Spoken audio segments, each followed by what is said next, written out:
Okay, so good evening, everyone. It's a real pleasure to meet you all. So today is my turn. So let's take a look at what is going to happen during this evening. So we are speaking about week 3 and day 3. So we are almost at the end. First of all, I would like to just spend 5 seconds on me. And as you can see, I'm one of the teachers and for Strive. Okay, so you met Stefano and Stefano. They are teachers as well as me, and we both work for the same company, Nucleo SRL. So if you want to take a look at our website, feel free to do that. I'm mainly backend developer and teacher. So probably if you will join the full stack course, you will meet me again. So let's take a look at what is going to happen today. Today, we will start by taking a look at some very, very interesting stuff, some cool features about the so-called ES6 language, okay? ES6 is just a term to describe a version of the JavaScript language. So when this ES6 came up, they have added a lot of very, very interesting and useful features, okay? So, a good understanding of those features is, we can say it's critical for all the JavaScript developers going forward, okay? So it's something that you need to get in touch with, and I really hope that you are going to appreciate them. In particular, we are going to speak about some array methods. Yeah, array usually is just quite a pain, right? So luckily enough, the language itself is giving us a hand and by giving us the possibility to use those methods. Some examples like filter, reduce, map, forEach, okay? They are array methods. So we're gonna take a look at them because they are very important. And plus another very cool feature that I really hope you're gonna appreciate is the so-called template literals, okay? This is not related strictly to arrays, it's more related to strings, okay? So I guess you know strings, I guess you know arrays.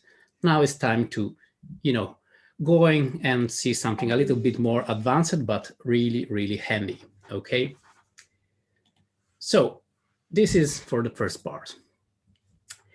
In the second part of today's lecture, we're gonna take a look at the so-called CRUD, okay? So I guess that on Monday with Stefano Casasola, you should have seen some examples of fetching, right? So probably you went in touch with the fetch APIs, and you use the fetch function, the asynchronous function, to make HTTP requests towards an endpoint, okay?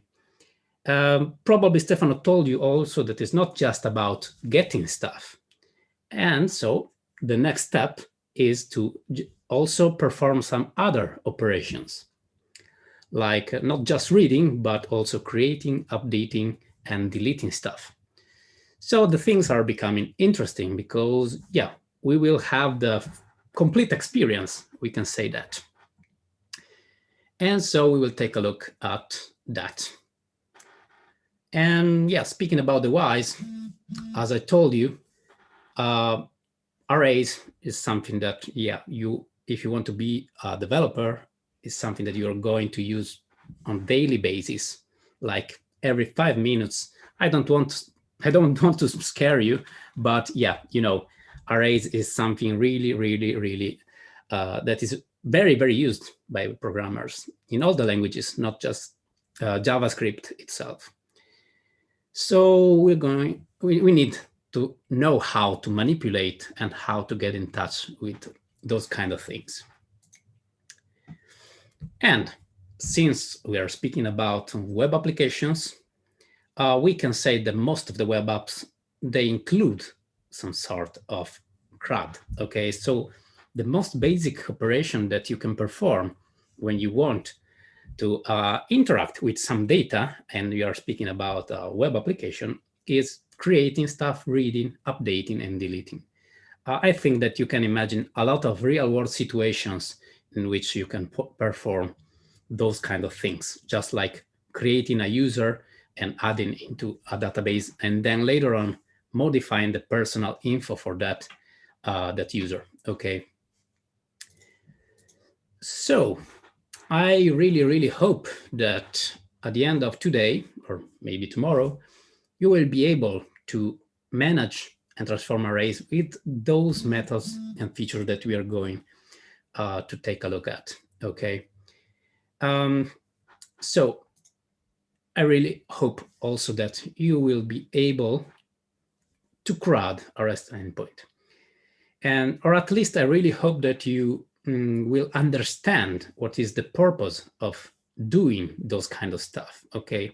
It can require sometimes to manage especially asynchronous operations like the one that we are speaking here, so creating HTTP requests and handling the responses and so on so far. So yeah, don't be really worried if at the end of today you will not be able to perform all the CRUD in the world.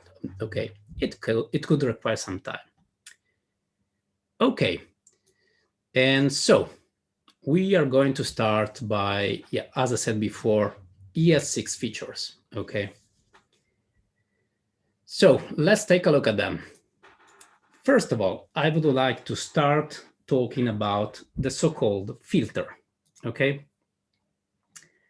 Filter, yeah, you know, as the name suggests, is a kind of feature that lets you filter out some values. And so how does it work? So you can specify a condition, okay? So when this condition is true, you can return that element.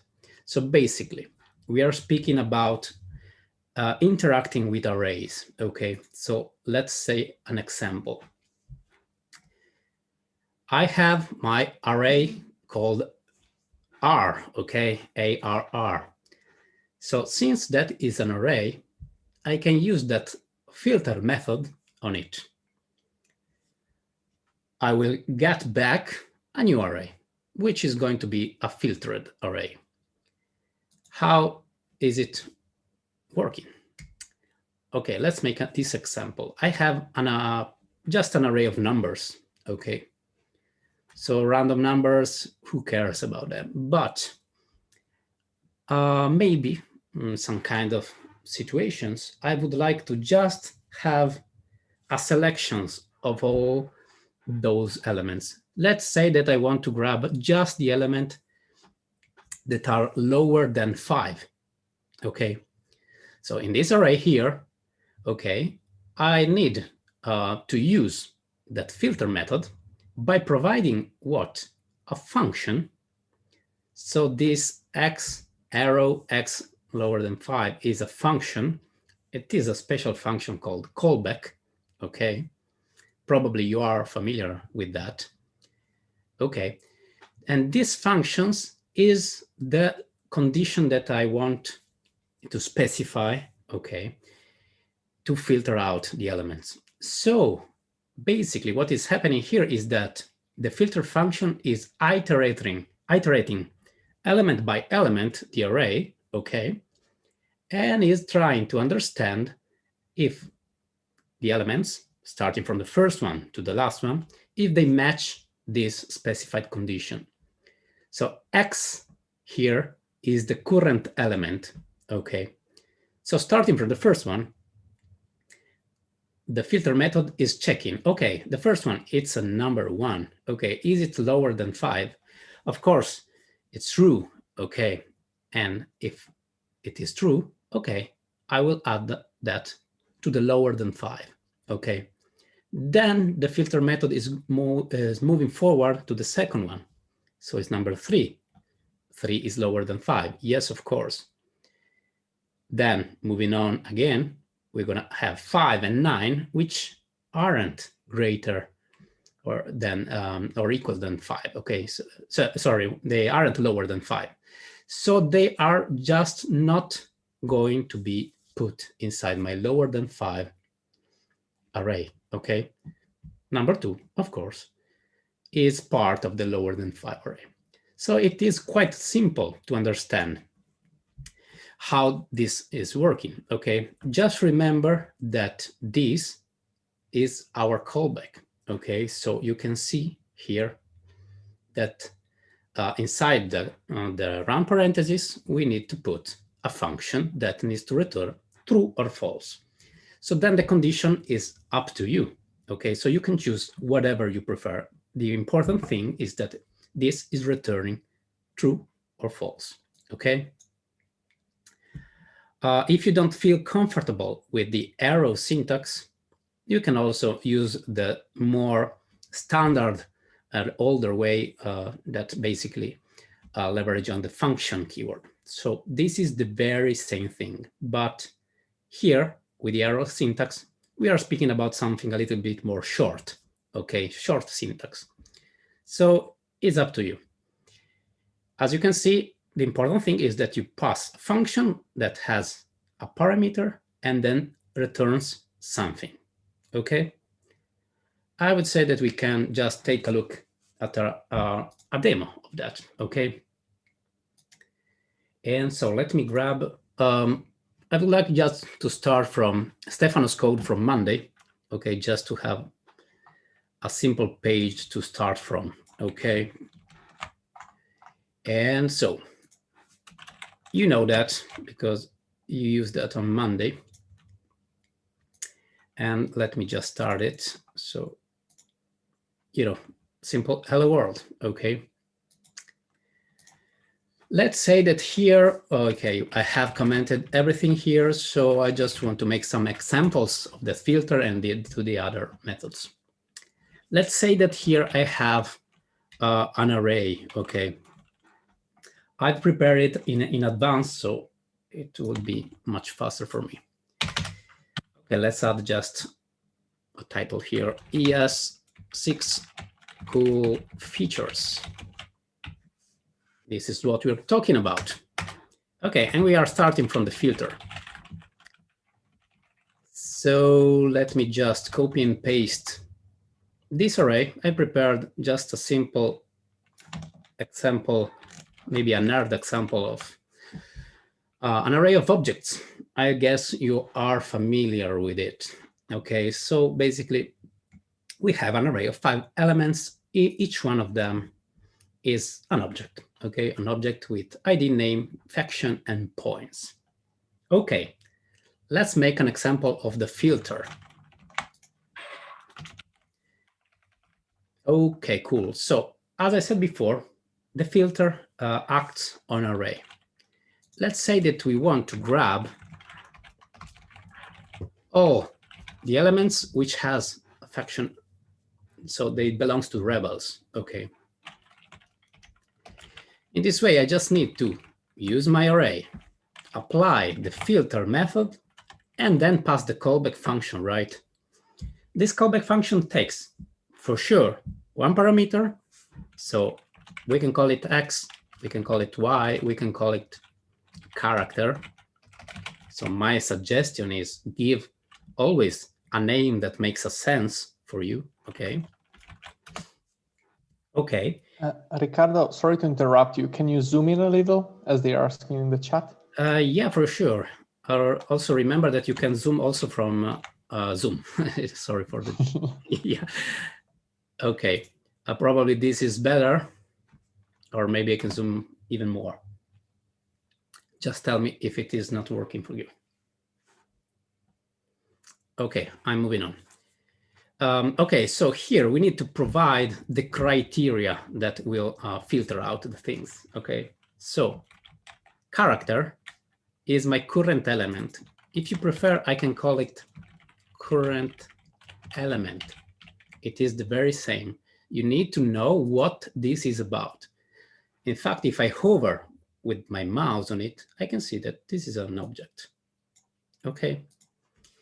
And so here I want to filter out by choosing just the rebels. Okay, so let's go with a console log here. Okay, let me grab my console here. As you can see, this is my console log, and I have only rebels. Okay, let me do something maybe like this. So maybe you can understand better, because what happens if I filter for just the empire? I just need to change the filter, so the condition. So empire. As soon as I refresh the page, you can see that I'm going to print out two different arrays, the rebels and the empire. So it does mean that I have created two different arrays, new arrays. Okay, so this is rebels, of course, and this is the empire.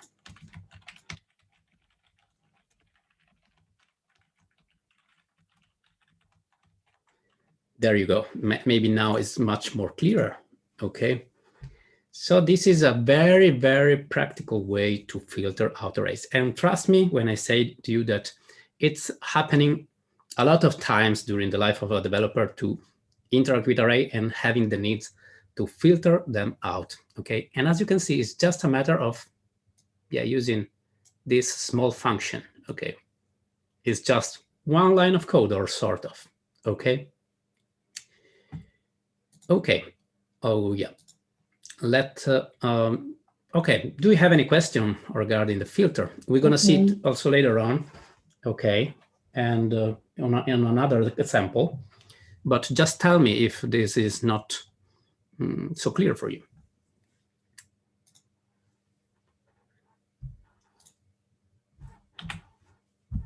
Okay, that's cool. So I'm moving forward because, we want to have this overview of some useful methods. So let's move on. The next one in the chain here is the so-called forEach method. forEach, the name says it all, right?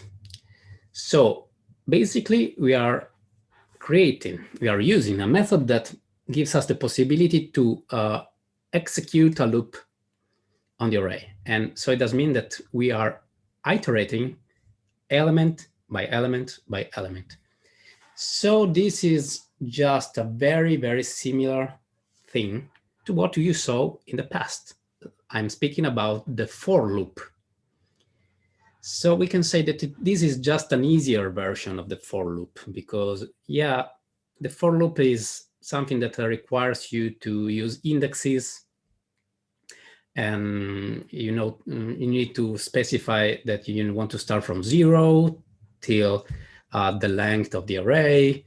And you need to increment each time that counter, okay, so that index, and then you can perform the action element by element.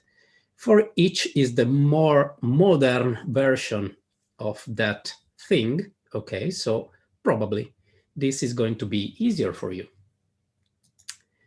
This is how it works. So it is very similar to what we saw earlier, the filter, right? Because it takes a callback function, and you can perform whatever you prefer inside it. Okay? So basically, you are looping element by element. Okay? We're going to see it maybe later on. What is this about? Okay. First of all, let's make an example because this is usually better than speaking. Okay, so we are now talking about the forEach method. Okay. So very, very simple example. I have my empire here, which is, an array because I know that filter is returning me not just one element, but always an array. So this does mean that I can literally use the forEach method on that array, right? How does it work? I need to provide a callback function. So in a very similar way as before, I can use my arrow functions. I can call it, again, X. I can call it as I prefer. So maybe something like this could have some meaning, I don't know. And here in the curly parentheses here, I can, for example, console log stuff. So let's see it in action.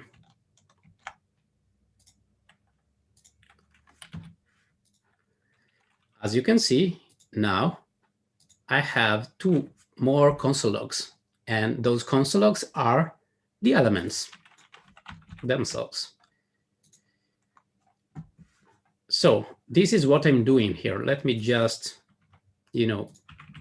comment out this. So yeah, we have the array of the empire characters, right? So with the forEach here, I'm looping one by one, and I'm just console logging them. So it does mean that I'm printing on the console that object. I can have access also to the, I can have access also to the nested properties. As you can see, I can have the access just to the name or to the points, whatever, okay? So basically, I'm just iterating element by element, which is usually something that probably you have done with the for loop, as I said, okay? I want to show you also something more, because you can tell me, yeah, with the for loop, usually I have the access also to the index of the array. Yeah, that's true, because you need to know that those callback functions, usually they take more than one parameter. So the first one, usually, we are speaking about the callback. The first one is the current element. The second one is the index, current index, we can say. Okay, and so this does mean that if I want and I need to do that, I can also print the index. Okay, let me just add some more comments here. Okay, and so we can also print the current index. As you can see, here we can have a better understanding of how this forEach works, because we are running through the array, right? So starting from the first one, the very first one, which is this one, this element here, okay, we are doing what? 2 actions. We are logging the current character points, or if you prefer, we can just add the name, which is maybe more clear than that. So the first one is Anakin Skywalker. And I'm also printing what? His index. Since Anakin is the first element of the array, we are starting from 0. Then when this forEach, the first iteration is reaching the closing brackets here, the loop is moving towards the second element. So remember, the second element has index 1, okay? And as you can see, the second one is the count Dooku, okay? Here I can choose to do the very same thing to another array, and I will have more elements printed, okay? All of them, because remember that this is not the filtered one. This is another example, but just by changing the name of the array, I will have back different results, but the same actions performed, okay? So how cool is that? It's much more easy than using a for loop, okay? Okay, feel free to ask me anything regarding to those kind of things. Okay, don't be scared and don't be worried. Okay, then we are moving into something also very, very, very important. Okay, this is one of my favorite array methods. So map, we can read from here that is creating a new array with a transformation of the current elements. Okay, it sounds complicated, but let's see an example. We have an array of numbers, okay? So I can map all of them, okay? And I can return something new, something different, something that is not the exact copy of the original one, but it's something that it is a transformation of the elements from my array. What I mean? I mean that, yeah, maybe you notice that the syntax is quite the same for all those methods. So I'm always using callbacks here. But here I'm returning not a true false thing. Here I'm returning a string. With these quotes here, those are special quotes, to be honest. We're going to take a look at them in a few slides, okay? They are just, for now, you can think them as a normal string, okay? Here I'm returning what? An array, a new array, in which each element is going to be a string. And how many elements I'm going to have at the end? Okay, since the original array has 5 elements, items array is going to have 5 elements as well. So I'm not filtering anything.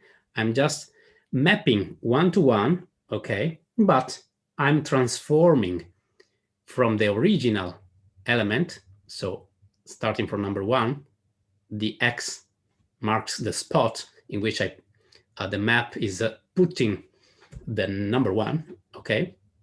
And so I'm returning a string that holds that number 1 value, okay? Then a second string with number 3, third string with number 5, and so on so far, okay? So this is why we are saying that we are creating a transform version, because here we have numbers, and then we receive back strings. And you can use your fantasy and imagination to create things crazy in complexity, okay? So it's not just mapping a number to a string. You can perform very complex stuff. And usually, this is very, very useful when we need to map something that we received from a fetch. On Monday, you saw that you can fetch APIs. So you are retrieving arrays of elements. And so if you need to create some HTML for each of them, yeah, you can use map to do that. We're going to see it in action later on, okay? I promise. But first of all, a simple example of map. So map function. So let's make it very, very simple. First of all, let's say that I have an array of numbers, okay? And I want to have the squares of them.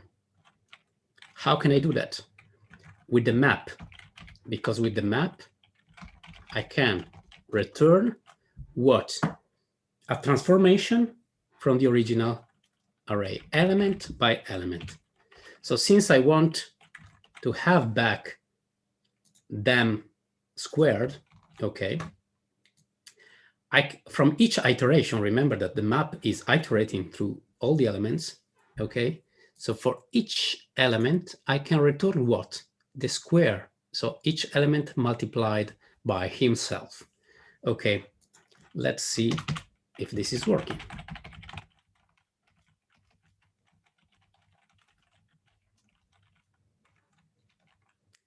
Okay, maybe it's better if I comment out something. So, Okay. Okay. So as you can see, now I have got the squares back, because here, or better here, yeah, you know, the original array is 1, 2, 3, 4, 5. So every time that the map is performing his action is returning what? That very specific element times itself. Okay, so the first one is 1. 1 by 1 is 1. Then we have 2. 2 multiplied 2 is 4. Then with 3 you have 9. With 4 you have 16. And finally we have 5 times 5, which means 25, of course. Okay. So this is, you know, a very simple example, because we are speaking about numbers. We are mapping into numbers. So it's just, you know, straightforward, I would say. But let's say that we have something a little bit more complex than that. Like, again, Star Wars characters. So those are not just numbers, those are objects.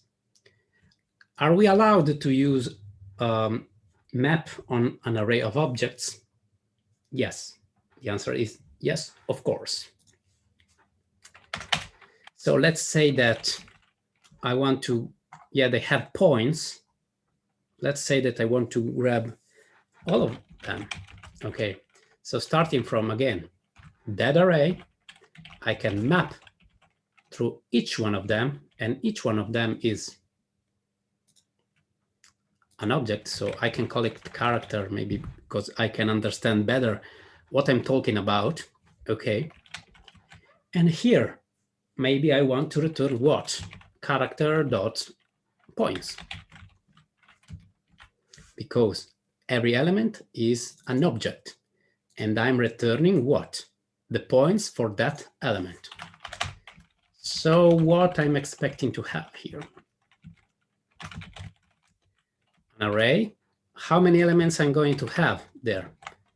As many elements as they were in the Star Wars characters array.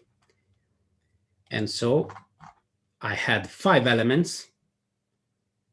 Each one of them has the points. And as you can see, I have the exact match element by element, as you can see, to the mapped original array. So I'm receiving back what?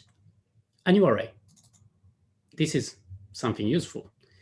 And this new array holds as many elements as the original one. And here I can decide what I want to have back, because I can grab maybe the names. You know, maybe I want to have the list of names, or the list of IDs, the list of, you know, the faction, but maybe it does not make so much sense, but who knows? As you can see, every time I'm changing just that callback, I will receive something back from the map, which is something, yeah, you're gonna see it in a few minutes, something really, really, really useful. Okay, any question on that? Is something, you know, oh, this is a little spoiler. It's something different, I guess, something that can be complicated at the first glance, but you need just to make some exercises with that, and probably you're gonna appreciate those kind of things. It's better than looping through for loops. Okay, since I don't know if there are some questions. Maybe Diego warned me. Most of the questions are going on into the chat. Let me ask you some to you, because I'm answering them, but it's kind of complicated. We use element times element to create an array with squares. So yes, of course, here. Yeah, exactly. So can you explain better the syntax of that? Why that works? I think it's related to the arrow functions. Yeah, this is working because with the arrow function here, I'm deciding what I want to have back from that array. Okay, so if I want to have back a crazy number, okay, that's fine. what I'm having back, let me just open up it again. Maybe this is better. As you can see, I'm choosing what I want to have back. Okay, so I want to have all 2. Okay, that's cool. Okay, maybe now it's better. Sorry for that. I want to have the original copy of the original array. Okay, cool. 1, 2, 3, 4, 5. 1, 2, 3, 4, 5. I can have +2. 3, 4, 5, 6, 7. So here I'm choosing what. Okay. So since I said that I want to have the squares, what is a square? The element by itself, right? So if here I'm moving and adding more and more and more elements, oops, I will receive the calculated squares for all of them, which is super cool. I don't need to create some crazy code for that. It's just a matter of specifying each element what should become. Remember, and I will be more clear on that this is the current element. So map is another way to iterate element by element of the array. Remember that arrays are lists of things. So those methods that we are seeing are inspecting element by element, starting from the first one till we reach the end of it. Okay, so the very first one is element with value 1. So imagine here we have 1. And so we are returning what? 1 by 1, right? So 1 means 1 by 1. Oh, I don't have so much space, sorry about that. When we have element 2, we are returning 2 times 2, okay? And so on so far until we reach the end of everything, which is element which has value 10, and we are returning what? 10 times 10, okay, which means 100. This is how map works. It's an iteration, element by element. But I repeat, all of them are iteration, also the filter and the forEach, of course. Okay, I hope that this is more clear for you. My suggestion is try to make stupid examples like mine, okay, and try to console log the result of that, and try to see if this matches your expectations, okay? Try to change it, something here, try to do something like that. You need to make experiments with those kind of things. This is the only way in which you are going to grab them and make them yours, okay? Okay, cool. So I guess I can just move on.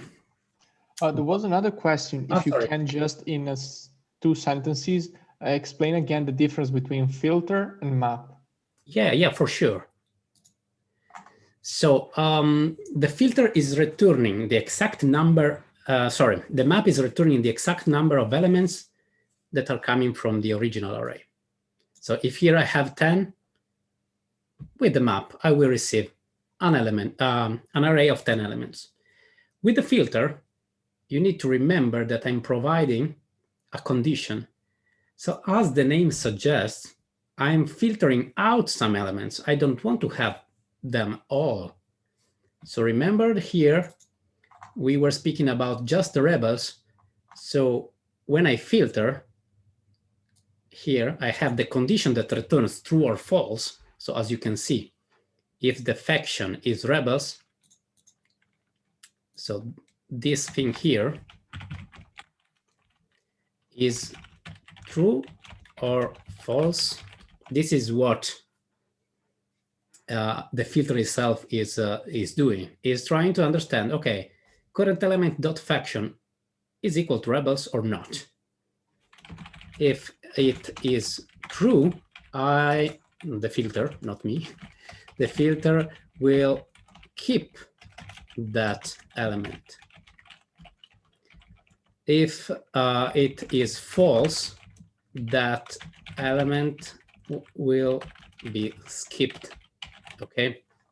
So in this way, probably we are going to have a shorter array as a result. In fact, we have just 3 rebels and to empire. So when I filter them, I will receive a shorter array. I hope that this makes sense for you. Okay, Diego, what do you say? Can I move on? Yep, no other questions. Okay, that's great. And so going on with the slides. Yep.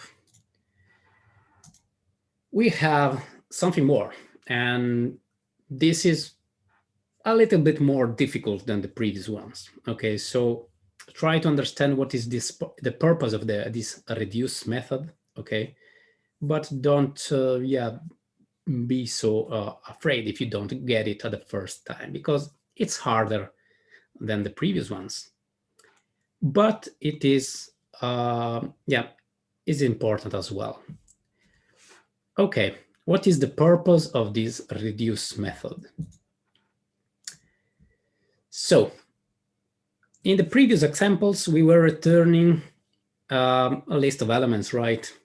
Here, with the reduce, as the name suggests, we are, merging together with some kind of criteria the elements of array, and we are returning just one thing, okay, the accumulated thing.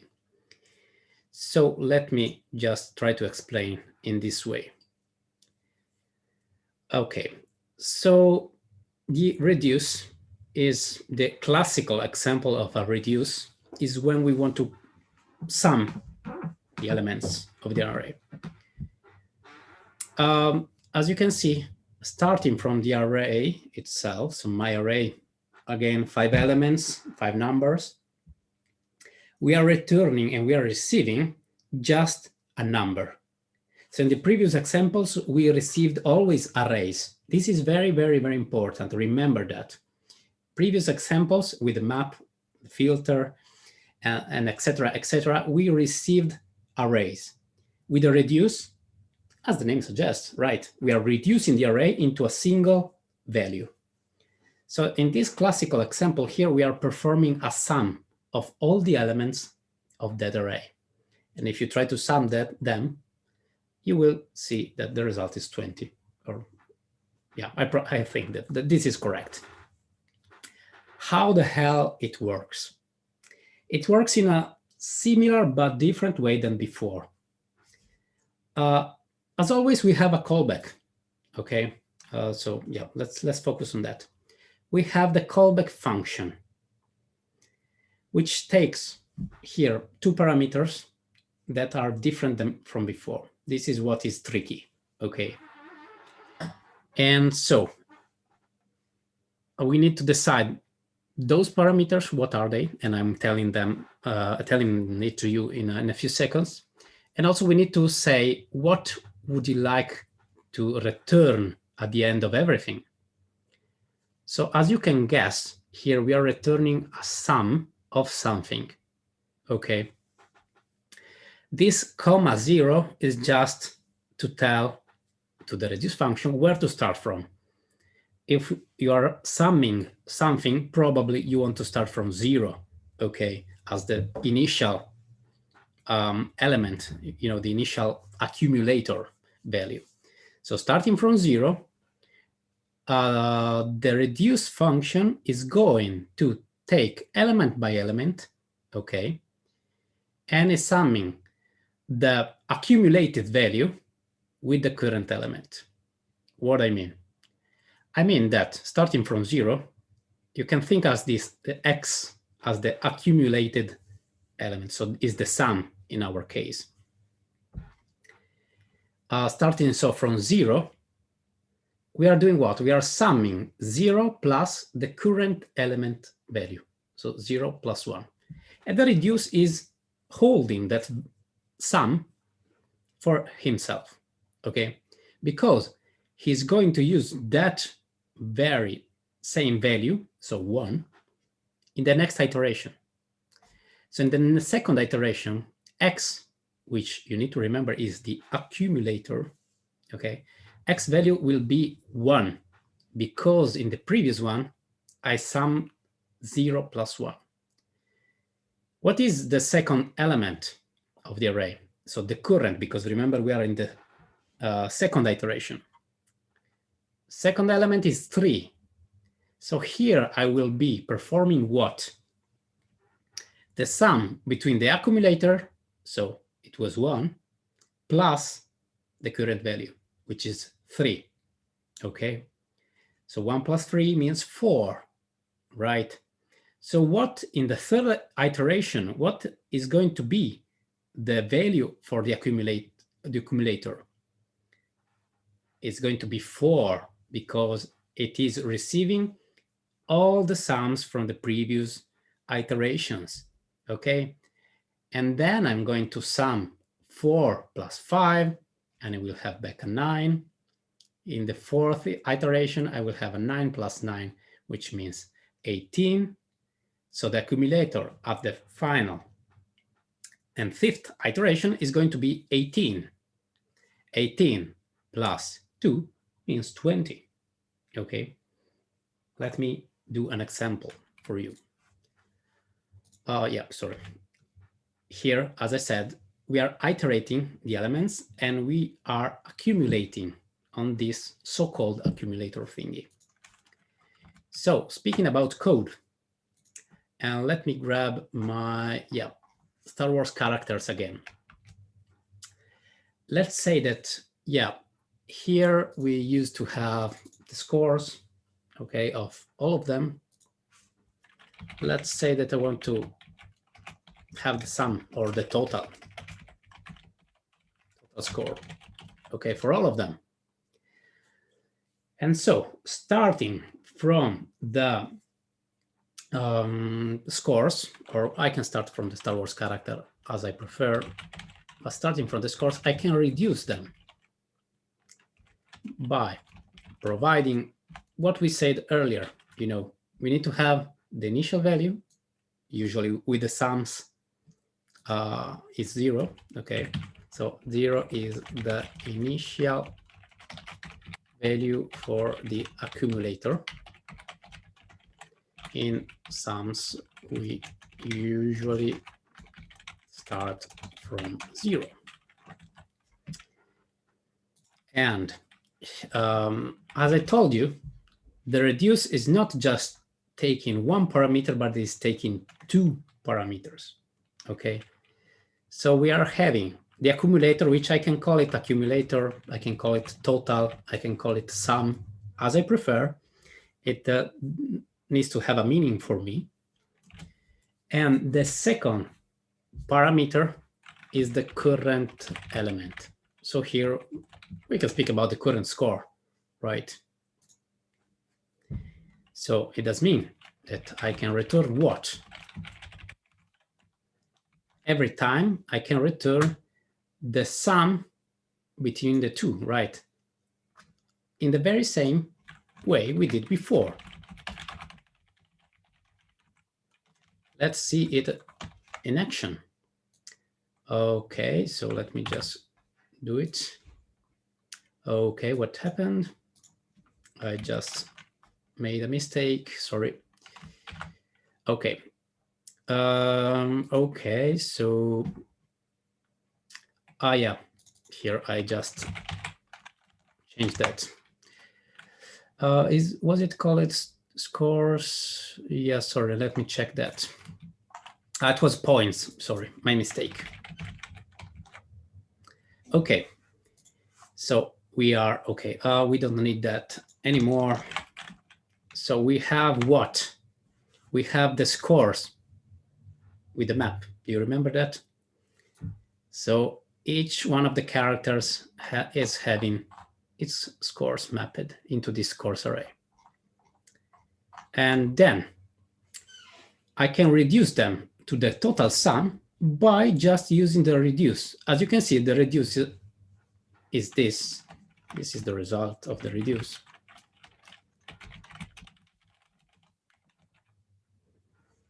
Okay, it's giving me back not an array. This is very, very important. It's giving me back a number because I'm summing all the elements together, okay?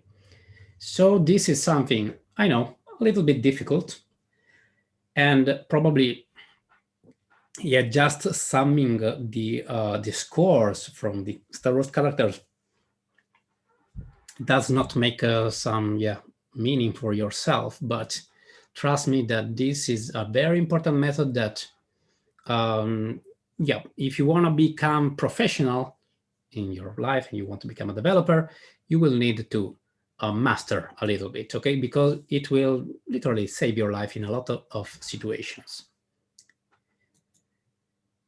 And so, as you saw this little spoiler before, in this stupid picture, okay, we can just tell what is the difference between the three important methods that we saw earlier.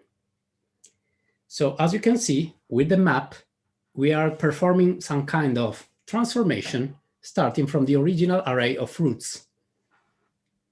So we can have, for example, the sliced version of the apple, of the orange, and the banana. Okay. With the filter, we are filtering them. So we are having just, we're having back just a reduced, I don't need to use that term, a filtered version of a shorter version of the original array, right? So we can just decide to filter, okay, I just want to have just the oranges. And in the last one, we have something totally different than before, okay? Because here, with reduce, starting from the array, we are merging stuff. So we obtain something like, a fruit salad or something like that. So we are taking something from each one of them, and as the sum example, okay, we put everything into the same result, into the accumulator, and we are returning back as a mix or something like that, okay? This is a silly image, but I think that explains it better than what were my words. So make it yours. Okay, Ricardo, we have a couple of questions. Yes, of course. So can you tell the reduce function also where to hand? Like if I only want to sum the first three elements, for instance, so you have an array of 10 elements, you want to sum only the first three. Can you, in the reduce function, create a subset on which the reduce will then operate? Yeah, of course you can. Because you can do practically whatever you prefer with those elements, and also with a mix of them, because what I wanted to show you next, and it wasn't about the joy, but I wanted to show you also another example, a mixture of all of them. And because the array methods, they can be concatenated together. This is one of the coolest part of the entire things that we are saying about array methods. And so you can also have other methods. We are not seeing them right now because, it will require some time, so just 2 hours is not enough. But you can have methods that returns you just a sliced version of the original array, okay? In this way, you can modify, not modify, but you can get just a sliced version of the original array, and then you can reduce just the elements from 0 to 2, just the first three elements, okay? And you can also perform that inside the reduce. You have 10,000 possibilities. So the answer is yes, you can. And of course, as I said earlier, here is very important that you make some experiments also with things that look very difficult, like the reduce. Okay, because in that way, you are going to grab them and you are going to understand the behavior of them. Okay. So what I wanted to say about them. So sorry, let me just move this here. I wanted to also tell you that one of the cool things here is that since each one of them, apart from the reduce, is returning an array, I can perform something crazy like filter plus map plus reduce together. Okay, and this way I can, let's say, starting from, yeah, I don't know how to call that, filter map reduce. I don't have fantasy, sorry about that. Okay, and so here, let me do something like trying to combine those methods together. This is something that can show you the power of them. So I will start by filtering. I will filter them as I did before. Okay, so filtering by character faction. Okay, so if the faction is, let's say, Empire, okay, I don't care. It's something really, really similar to before. We said that we are returning just a shorter list, right? But I can also map them after that. And I can map to return maybe just the points as what we did here. And finally, I can reduce them to calculate the total score just by concatenating the stuff. So let me grab the reduce. And so here, probably, let me just display it a little bit more better than that.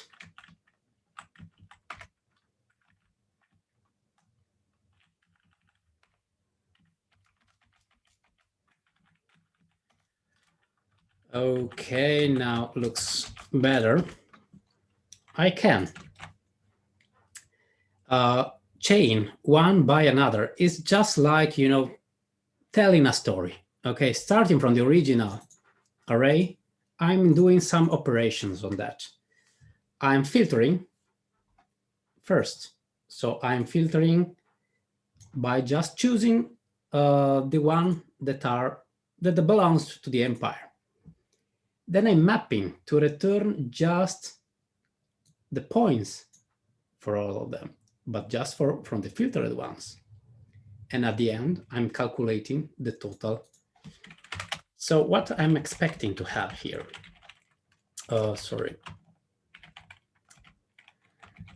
filter map reduce is going to give me back this. Oh yeah, always the same mistake, sorry about that. I'm having back what? Not the total score of all of them. Why? Because I'm filtering first, then I'm mapping, then I'm reducing. So as you can see, I'm filtering and I'm having back what? Just the empire, I guess. So this one and this one, they have points 20 and 100. Second step, from each character, I just want to keep just the points, not everything, just the points. So I will have back an array of just numbers. And at the end, I will have back the total because with I'm concatenating that reduce method to what is happening in the previous step. Okay, so let me just comment this. Filtering just who belongs to the empire. So here we are having an array of 2. This one and the count. So we were here. Yeah, let me just.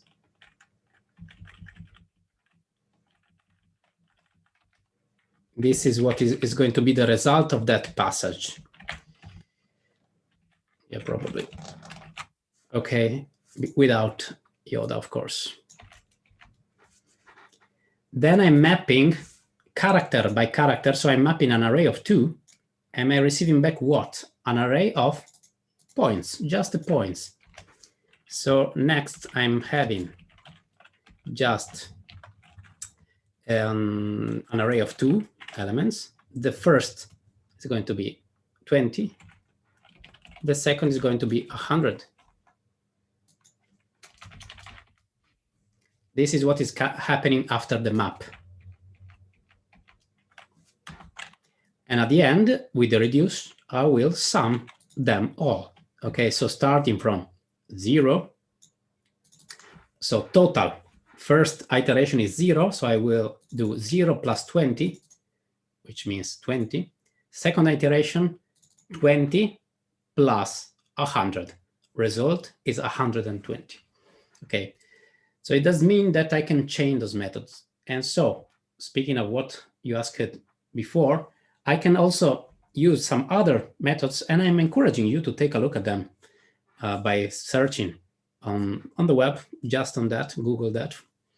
You can slice the arrays to just grab a smaller amount of them, okay? So you can just select a portion of the original array to start from. That's perfectly allowed. Okay. Riccardo, sorry if I bother you. Yeah. I'm reviewing all the operation to make. The operation with filter is clear to me because you take the general array and you select filter some of them, or which one does have empire. With map, you assign to everything that has empire only the points contained in that you we can say object. Okay. Yep. On the third part, reduce, you have reduce called total, which is a variable that you declare at the beginning, and then current score. But I don't know how it can some kind of way reduce refer current score to the to points 20 or point 100, because I don't see in which way, where is the instruction they say to reduce to going to take the array called character that now has just points? Okay, that's a good question. You need to know, and just by studying those kind of things, take a look at the documentation, that the second parameter here, which I have called it the current score, we can call it current element, is the current element. So I mean, all of them are doing some iterations through arrays, right? Yeah, exactly. Okay, so I will start from the first element. So current element needs to be first one. So it's 20. Yeah, but why is it, where is the call that is looking for the current element of the array character, the which one that we have before filter and map, or another current element of another array that is all along the page?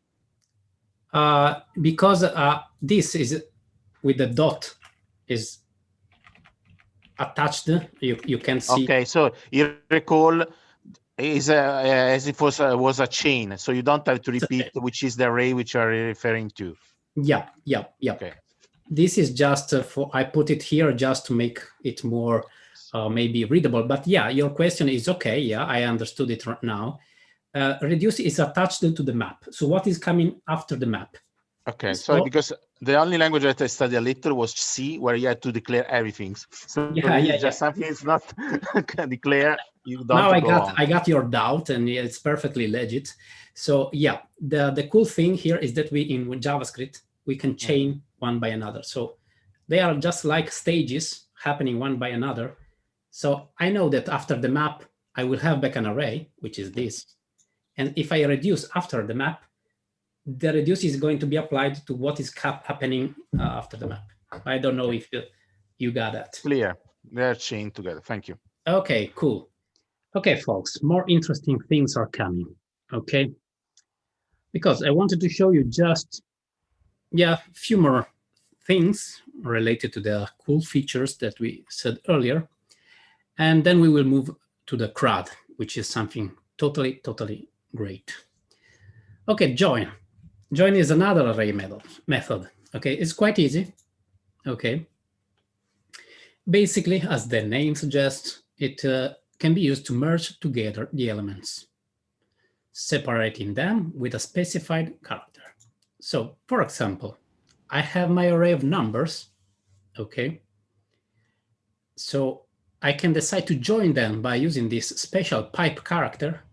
This is going to be the final result, okay? So as easy as that, I will receive back a string, okay? So important. You need always to remember what this method is giving you back, okay? In this case, speaking about the join, you will have back a string. Let's go and yeah, it is going to be super useful to join together data from the APIs, and we're going to take an example in a few minutes. But first of all, short demo on just how it works, because it's super, super simple. Okay, this is Stefano's code, so we will take a look at that later on. Okay, so for example, yeah, let's just copy back. We were here. Let's just copy this example so you can get it.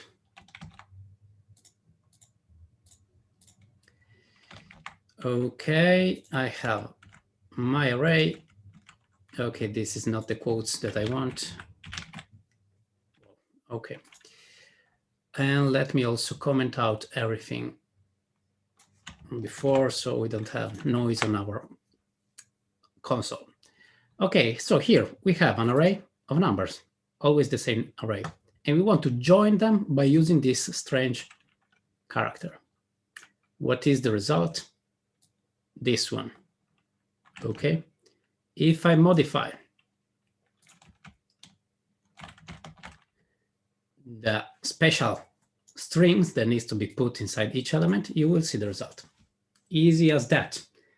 You can tell me, yeah, it's not that useful, and I can agree with you, but you're gonna see it in action, in real action, in a few minutes. Okay, so you can use whatever you prefer here. Asterisks, you're gonna have that as a result. Okay, moving on. After that, okay, I wanted to speak about something not related to arrays. Finally, you can tell me. Yes, template literals. Those are something also that is a cool ES6 feature, and it is related to strings, not exactly to arrays. Okay, so what is a template literal? Template literal basically is a modern way to create strings. You know, you can create a string just by using quotes, single or double quotes. Here, with this special kind of thing, we are creating strings with another character, which is called the backtick. Depends on the keyboard you have. Okay, it's not present in all the keyboards.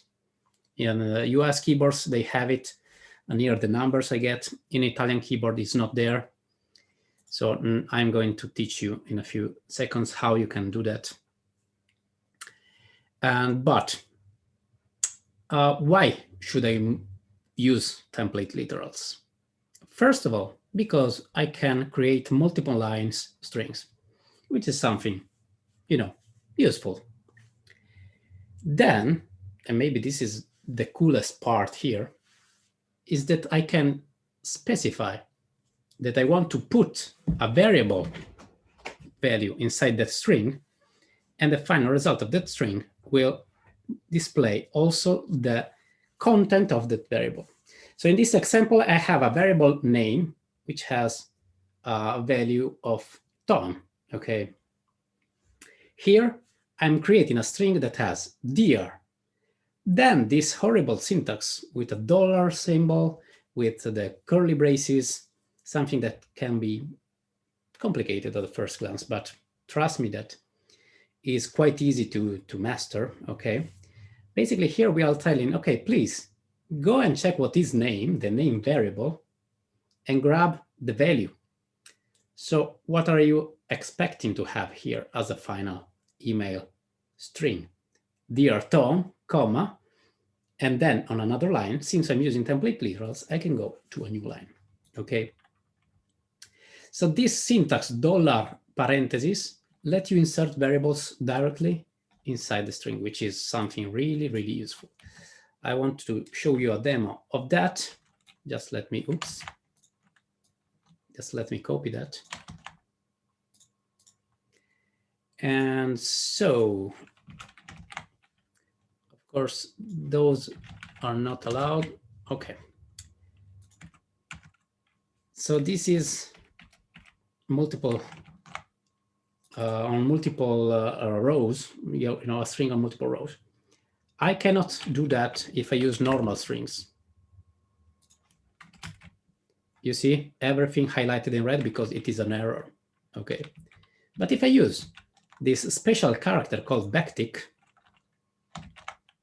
everything is going to be allowed.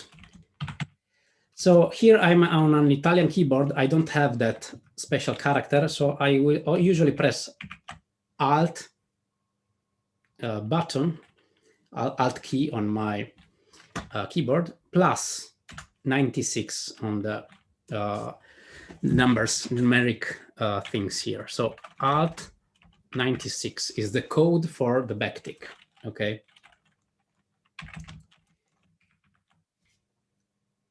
This is what I use in here. So if you see this strange character, is the backtick.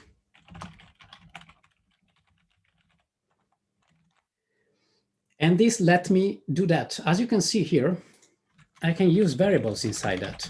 So if I console log email right now,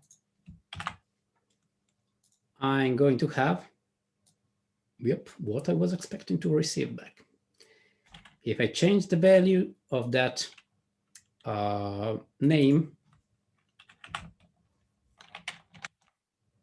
as you can see, name is getting evaluated here. It's trying to understand what is inside here, and it is going to be used directly into the string. This is the modern way in which we can interact in strings in JavaScript. So I'm encouraging you to learn them because they are very, very useful, especially when you are dealing with HTML and stuff like that. In fact, in the next part of the lecture, we are going to speak about CRUD.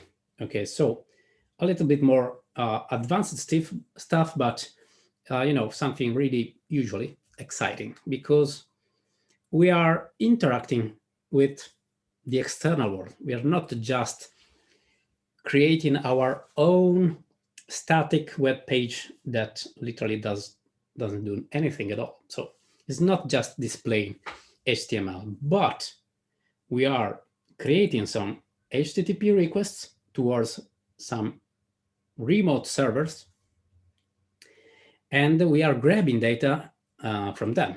Okay, we also have the possibility to modify data, to delete data, to update, to create. So this is what is CRUD: create, read, update, and delete. So a little recap very fast about what you saw on Monday with Stefano. We are speaking about HTTP, which is a protocol, a series of rules that we need to follow if we want to communicate client to server. So from our application with a server, okay, we are using HTTP. So it's a sort of an exchanging of messages. That's it. It's just text somehow. We are speaking about requests and responses. So we send a request and we are expecting to receive a response. We say that a request has a method. And as you can see, we have 4 of them. There are plenty of them, but those are the most important ones. And each one of them tells the purpose of our request. So when I want to read a resource or a list of resources, I will use a get. When I want to save something into the server, I will use a post. When I want to update, not updated, sorry about that, I will use the put, and finally the delete. So the method is very important. It's not mandatory, but it's very often this way, used in this way. So if you have an endpoint like that, you can perform different actions, like read all the tests, read a specific test if I specify also that I want to have, you know, read an ID, so a unique identifier for that resource, I can, on the same endpoint, so you can see that this is literally the same. I can create a new test. I can edit a specific test. So again, when I want to edit, I usually need to provide an identifier because I want to edit just a specific one. And same way, I can delete a specific one. So when I want to interact with specific resources, usually I provide an ID, a unique identifier. When I want to create, I don't need that because I don't know that in advance, because it's the server that is deciding the unique identifier for that resource. When I want to read all of them, I don't need to specify anything. I just want to grab the entire list. So on Monday, you saw how to get things. And today we want to get in touch with the post, put, and delete. So CRUD, I repeat, is an acronym to say create, read, update, and delete. The most common operations, speaking about web applications, okay, most basic and commons. Create means post, read means get, update means put, and delete means, guess what? Delete, okay? And so this is what we are trying to perform now, okay, in the demo time. Let me go back to my VS Code. And okay, so here I want to just to interact with some endpoints that we have in our Strive APIs. Okay, of course they will look quite silly and stupid, but it's just for the example purposes. Okay, let's start by okay, we want to perform CRUD.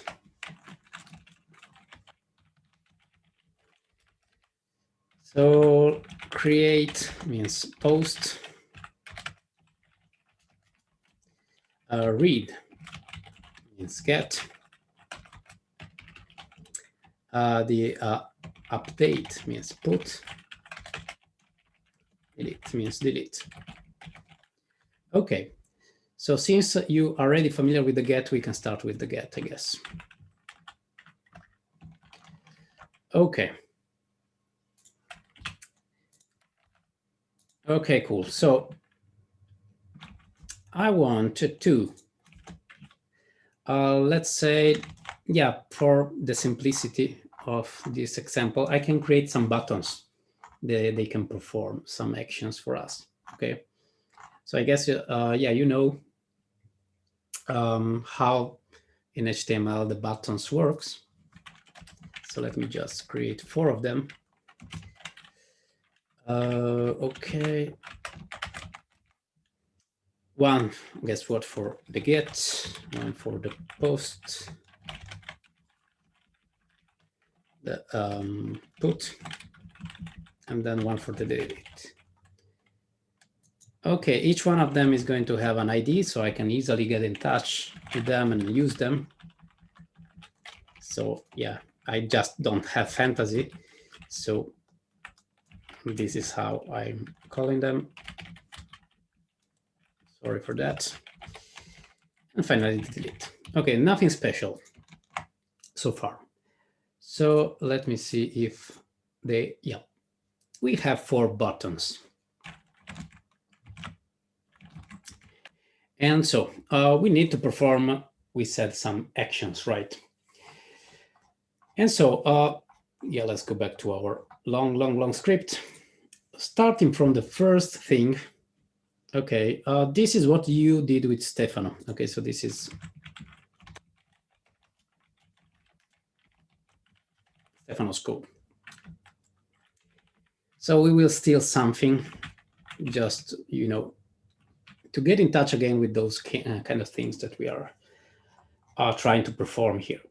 Okay, so for example, starting with the get, we need to fetch, okay, and get something. Okay, so here he made an example of post, but I'm starting with a get, as I said. So let me grab his code. Okay, and I want to First of all, I want to grab the get button. Okay, so probably now you know that you can get an element by his own ID, and I call the button get. So get is his ID. So I have a reference to that button. In this way, I can add an event listener. So you know that if I want to have a button, and when I click something, an action can be performed. Okay. This is what I need to have. So something like that. Let's go simple right now. And in a very, very similar way, I can do the same for all the buttons.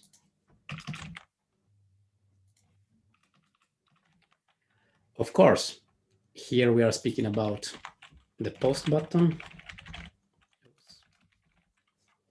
So identified by the post ID.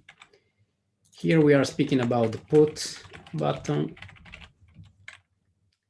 identified by the put ID, and finally the delete button. Okay, so if I did everything correctly, yeah, let me check because I'm not sure about that. So this is working, and working. Okay, cool. We can start. And so, yeah, I was speaking about performing an action like this, trying to fetch something from an external resource. So let me grab this long code. And here, when we press the get button, we want to get. So of course, not post. And yeah, that's it. Okay, let me just grab another endpoint. So we are using some Strive School endpoints. So I'm changing the URL here. Okay, so this is just an API that Diego have created. It's just, a sort of agenda with some events, nothing special. But this is working in the same way as you did earlier with Stefano. Okay, so yeah, let's comment this out for a moment. And here we are receiving, our response should be some events, not some posts, of course, because I changed the URL. Okay, first of all, let's see if it is working or not. Let me open up it again. Yeah. Okay, first of all, an error. I need to specify async. So each time you're using an await keyword, it needs to be paired with async. Okay. So here, okay, I'm receiving something back. It is an array of elements coming directly from here. Okay. So what is happening here? You did it with Stefano, but it is just a different thing. So here I'm getting the resources, right? In this case, we are speaking about events, just because we had that particular set of resources. Okay. So basically, you are awaiting for the fetch to happen. As soon as you have that, as soon as you have a response, you can transform what is the content of the response into something that we can use inside our code. Okay, so here we are transforming the content of the response into something usable in JS. Okay, in this case, it's going to have to be an array, as you can see. Okay, so fetching is very easy. Okay, because you don't need to specify anything special but the URL. Okay. So this fetch means create a request. Okay. If you don't use any special option here, this is automatically a get. Okay.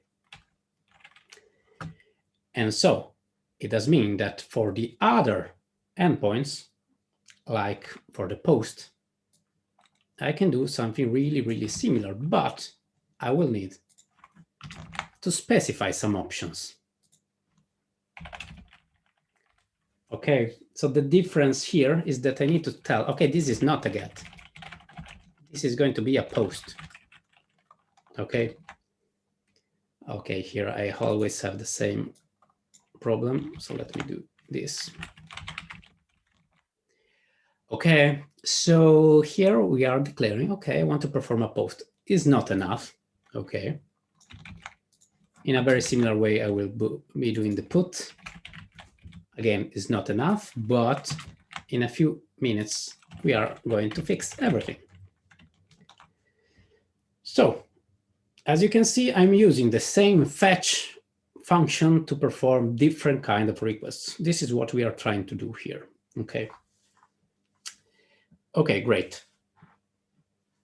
Okay, so let's complete all the examples. Okay, so we can have something a little bit, just working. Okay, I don't like this. Let me just.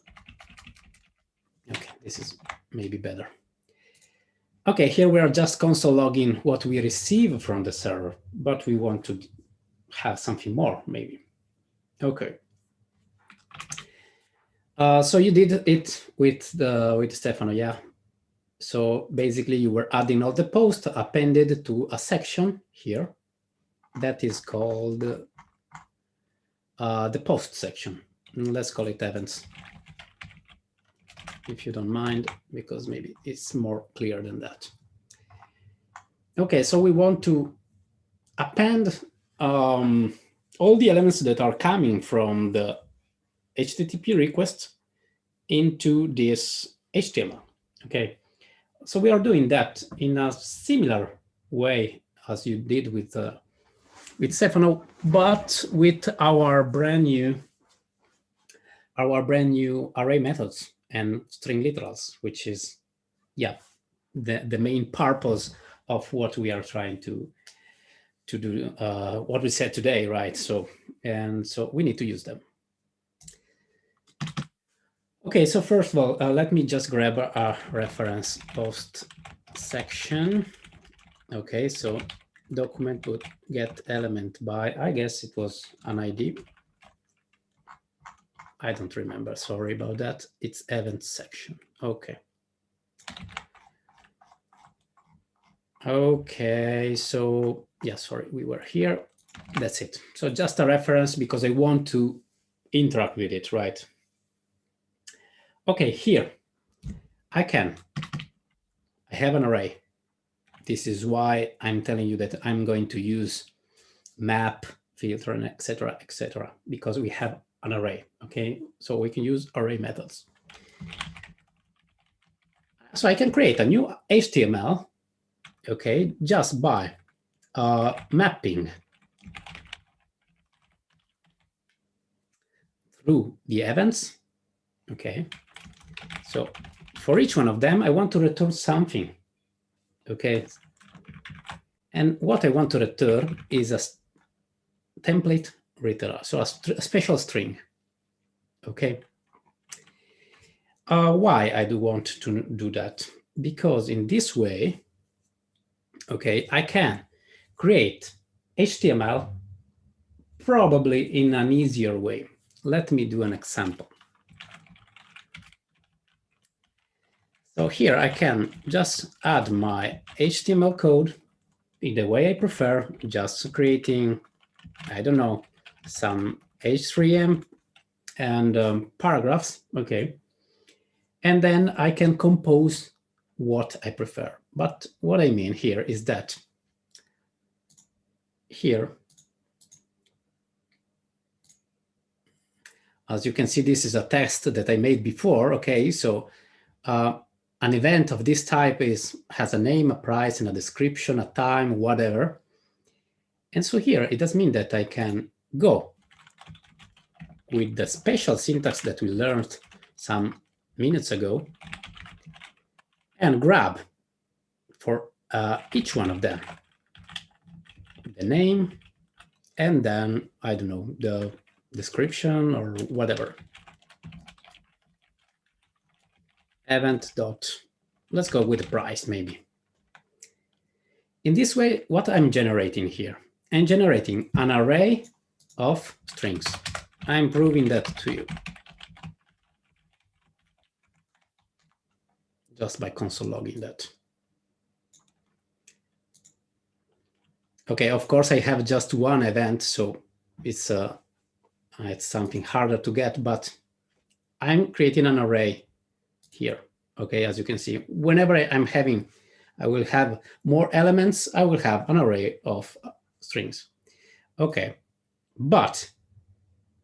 and you can see that we have h3, then epic party, which is just the name, and then the paragraph and the price. So the same thing that we put here, okay? But if I'm creating HTML, I need to have not an array of strings. I need to have just a string, right? And so here comes, very, very helpful, the join. Let's check it.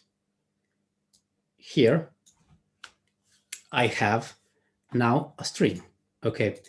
Probably this is making you more sense to you when we have more elements than just one. So I'm going back to this in a few minutes. Okay, so I just want you to understand, or sort of, what we are trying to do. So we are trying to build.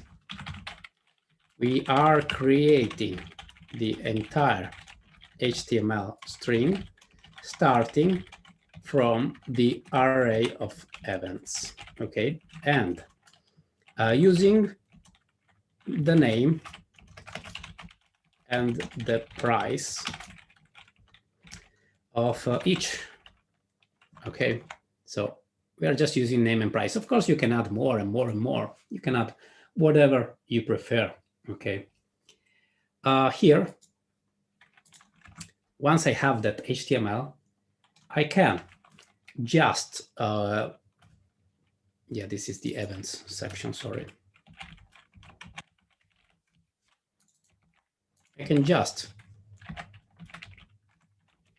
change the HTML of that. Let's see if it is working.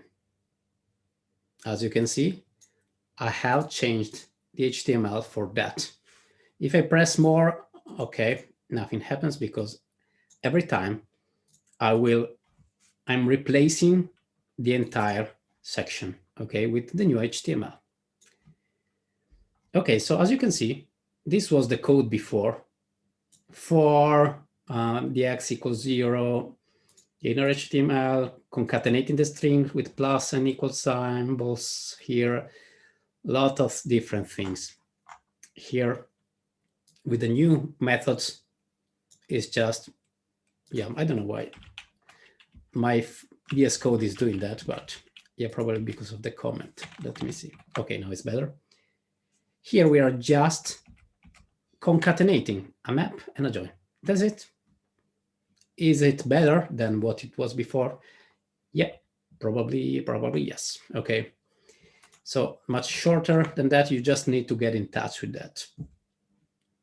Let me add more elements to the collection of events, because with just one is not so exciting, right? So let me just delete this. We don't need it anymore. Okay. So I'm speaking about posting something. So with the post, I can create things, right? So I want to create a new event. So an event is something that has, for example, description, name, price, and time. We can just grab them as a reference. So this is going to be in the new event, okay? Okay, I need to add some commas here and there. And yeah. Okay, new description. It's going to be a new epic party, okay, with a price of 1,000 at least. Okay, we want to create a new event when we click the post button. Okay, you should know that the post itself comes with a body always. Oops, sorry, wrong place here. And yeah, sorry. Always when you need to send something to the server, you need to provide what is called a body, okay? Because you need to send that object somehow. So the new event needs to be sent on the other side, right? And so we are sending that with the body. The body, when you are using the fetch method, needs to be stringified. So it needs to be transformed into a string, because this is how it works. So it's just a matter of sending a new event stringified, okay? So the object new event needs to be sent as a string. Okay, so this is why we are using JSON.stringify. And this is not enough, because we also need to provide what are called headers. Headers are special information that your server needs to receive. Okay, so it's not about the body, it's not about the URL, it's not about the method, it's about headers, additional extra info. And usually, when we want to create something, we want to specify what is inside this request within this envelope, okay? So we need to specify what is the content type. Okay, this probably is not going to tell you so much, okay? But you can send different kind of things on the other side. You can send HTML, you can send files, you can send just plain text, you can send JSON in the form of a text, okay? And so in this way, I can specify, and I need to do that, I should specify that I want to send a JSON. This is what is the important thing. An important thing to tell to the server is that I'm sending some JSON, because I'm using JavaScript objects. JSO means JavaScript objects, okay? So the server needs to know that, okay? In this way, I can just create, or at least I hope so, something. I don't know where this disappears, sorry. Okay, I can send something to the server. Okay, so yeah, this is not the right code. This is the right code. Sorry. Okay, so let's try it. Probably I made some mistakes here and there, but okay. If I go to the network tab, yeah, let me refresh and let me change this. Otherwise, I am having trouble. Okay. When I click, I will see that okay, a post happened on that URL. Okay, I can see what was inside the body and what was the response also, because this is the response. So it does mean that, yeah, everything went fine. So what if I get again? I have all of them. And so now maybe it will become more clear to you what I was saying earlier. So here, when I was getting, I was mapping all the elements, and I was creating, first of all, an array of text. So let's split this up so you can understand better.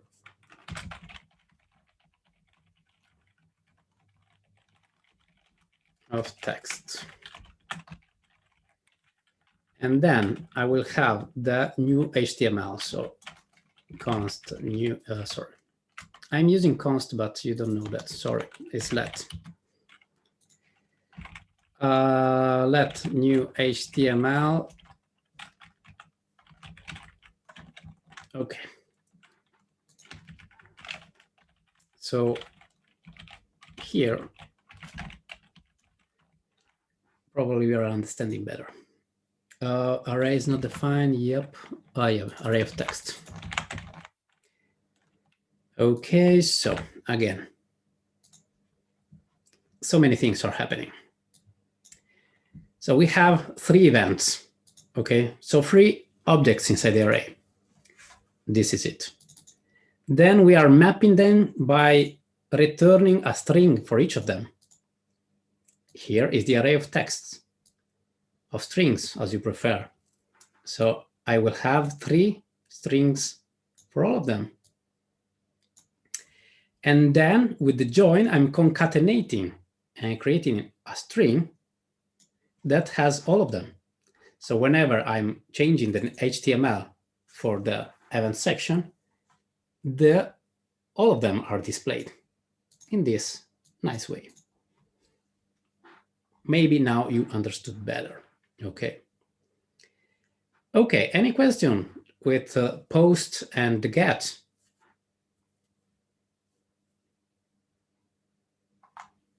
No questions in the chat.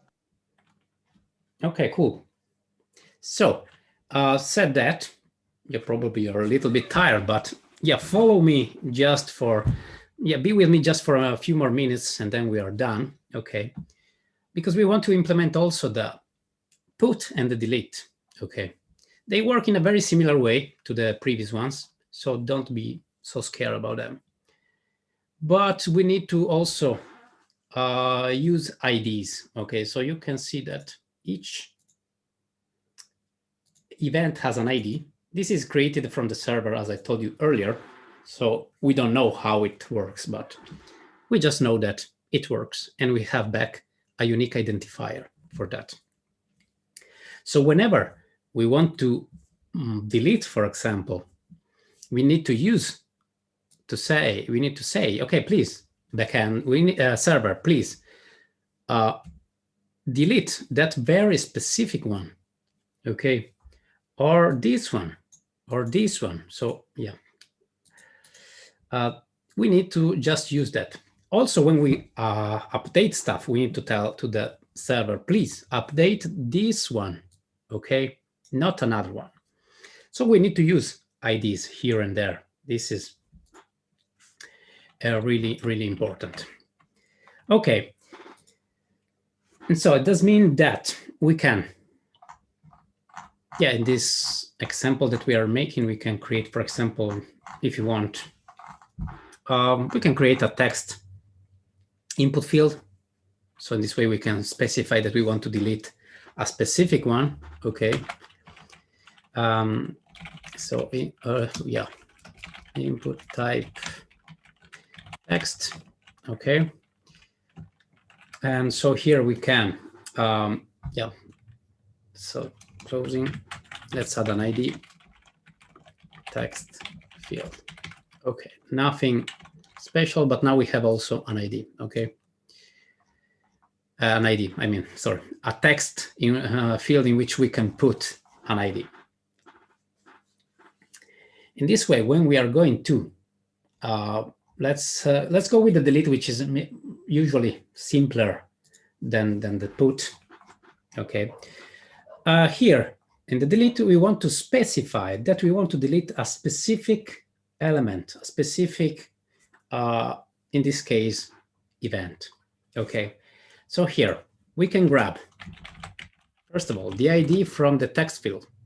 Okay, the text field is get element by ID, and I called it text field, I guess. Probably you know that you can grab the value directly. Okay, so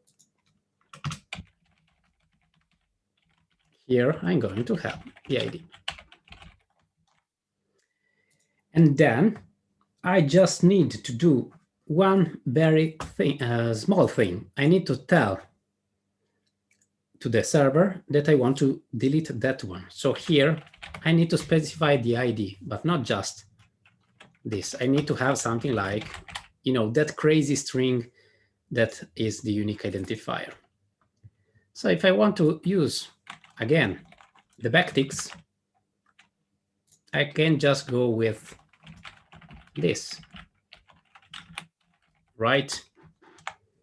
So it does mean that whenever I will have the ID here is going to be put, I have too many parentheses. Okay, now it's better. I need to put that thing in the URL. So automatically this function is going to grab the ID and use it here. That's wonderful. So let's grab some IDs and let's try to delete things. We can, instead of printing the name or the price, we can print the underscore ID. So I will have them here, easy. So if I want to delete this, okay, let me just, this is something too big. Okay. If I want to delete the first one, I need to specify the ID, right? Okay. This is what happened. So I performed a delete on this URL with the specified ID. Okay. And so it went fine because I'm receiving an OK. And if I refresh, I have just 2 elements. Okay. If I want to delete a new one, just go with the delete again, with, of course, the ID. This way, again, another delete. Okay. So if I refresh, I have just 1. Okay. The only one that is left. So here, okay, I just, as you can see, oh yeah, every time I grab the value, I have the ID, and then the delete is performed. Okay, so this is just, it's quite a short code, because if you remove the console logs, it's just a few lines of code. Okay, so the delete is very, very simple. The put is something similar, okay, but a little bit different, because we need, of course, to have an ID. So same thing as before, we need to grab the ID to tell which one we want to modify, okay, but in a very similar way as the post, we need to tell, okay, yeah, we want to modify, but we want to tell you also what we want to send. Okay, so we need to provide a body and, of course, the headers.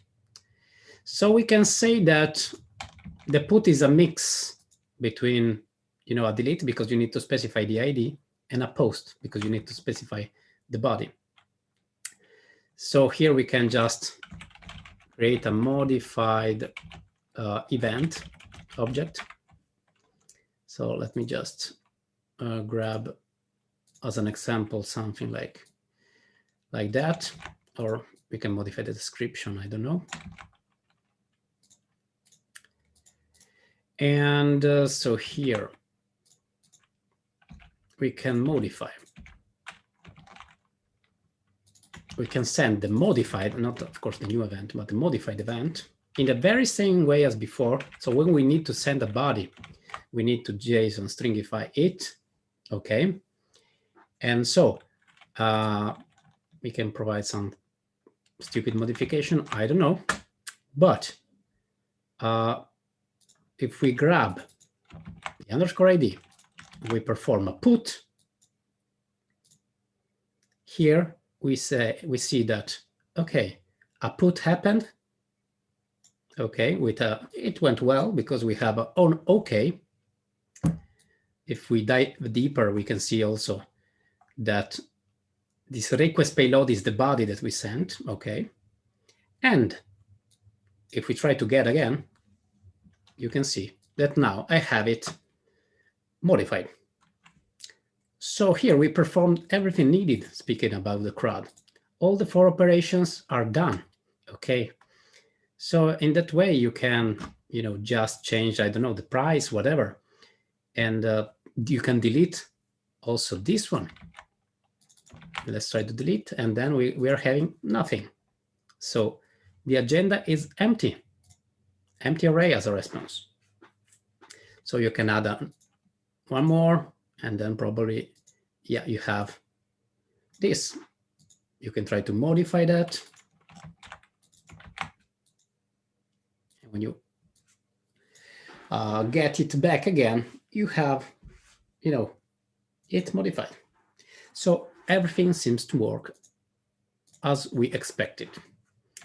And yeah, speaking about the put is, as I said, a mixture of, yeah, something really similar to the delete, because we need to provide the ID with a body.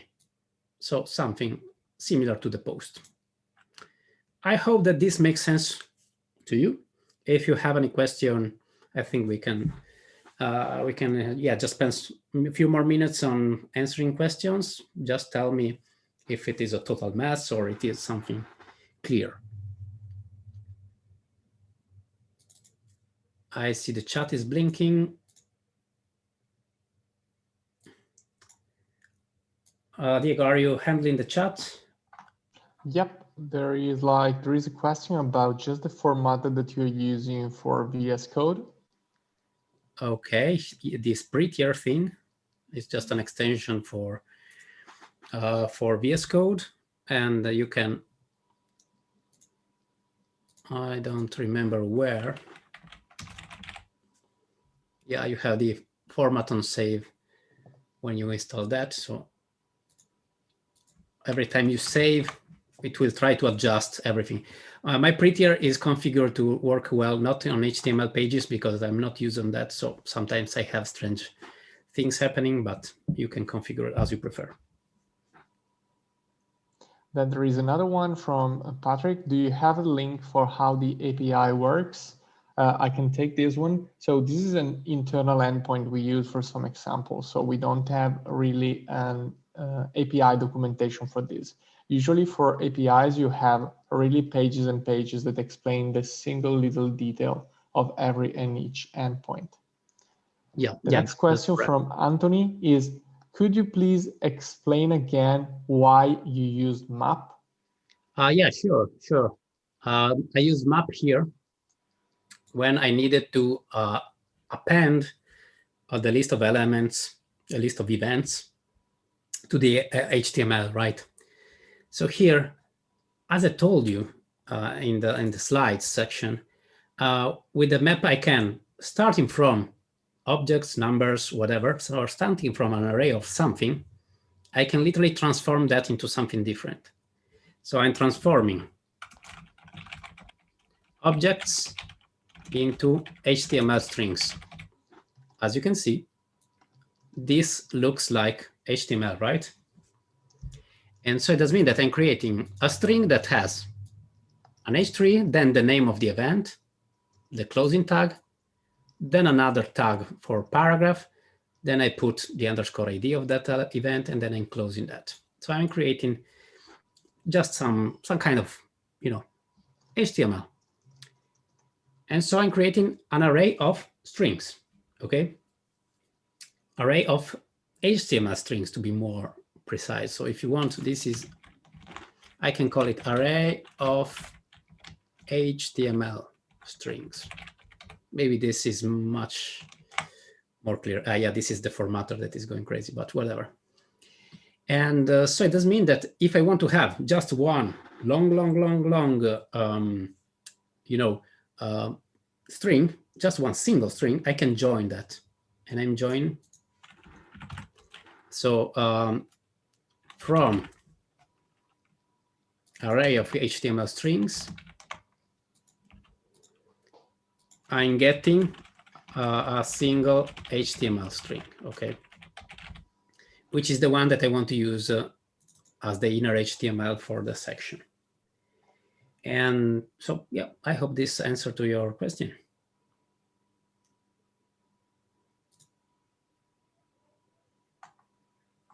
There is another one. Is it possible to use $X in something like this, something .inner HTML equal href and then the link there inside?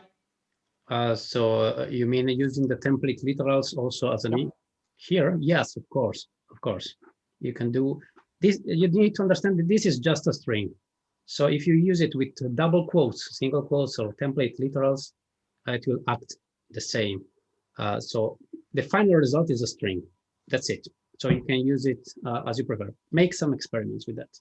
Yeah, and you can also invoke function between those brackets. You can do whatever you want. That is JavaScript code that is executed, and the result of that operation is rendered instead of the placeholder. Okay. Yeah, sure. So basically, JavaScript code is executed, evaluated here inside these strange characters. That's it. So if it is a function that is returning a string, you will have it executed. Okay, awesome. I think we ended up the questions. So thank you very much, Ricardo, for the lectures. We will make available the code and we will make available also the recording of the lecture. Yeah, and sure. On Friday, we are gonna have the final lecture that will also answer to the message from Loom. We will do it on Friday, what you just wrote into the chat. So on Friday, we're gonna have a special lecture in which we will wrap everything together. So in other words, we will not learn anything new, but we will use and combine together all the skills that we acquired in HTML, on CSS, and on JavaScript to creating a Spotify clone, okay?